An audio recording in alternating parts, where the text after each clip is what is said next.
রাত এখন 12টা বাজে। পুরো গ্রামটা ছিল নিস্তব্ধ। গ্রামের মানুষগুলো একদম গভীর ঘুমে ছিল।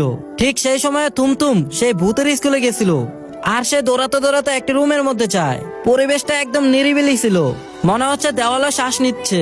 হঠাৎ করে তুমতুম একটি কাগজের সামনে যায়, আর তুমতুম জোরে চিৎকার দিয়ে বলে, কে তুমি? আর আমার নুসরাত কি করছিল? তাড়াতাড়ি করে তুমি সামনে এসো।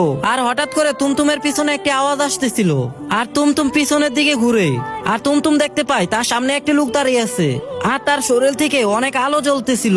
আর ওই লোকটি চিল্লাইতে চিল্লাইতে বলতেছিল, আমি হচ্ছি রাইস্টার, আর এই স্কুলের টিচার ছিলাম, আর শিক্ষকের সাথে সাথে কৃষকও ছিলাম। এরপর যা হলো বন্ধুরা, দেখলে তো অবাক হয়ে যাবা। কিন্তু তা দেখার আগে প্রিয় বন্ধুরা, আমি ছোট ইউজার বলে আমাকে কেউ সাপোর্ট করে না। তোমাদের জন্য এত কষ্ট করে ভিডিও বানাই। তোমরা যদি আমাকে মন থেকে ভালোবাসো, তাহলে এই ভিডিওতে একটা লাইক করো, একটা সাবস্ক্রাইব করো, আর কমেন্ট বক্সে তোমাদের এই লেভেলটা লিখে যাও। আমি দেখতে চাই কে কত লেভেলের প্রো প্লেয়ার। আমার জমির যত ফসল হতো তা অর্ধেক বাড়িতে নিতাম, আর এই স্কুলে দান করে দিতাম।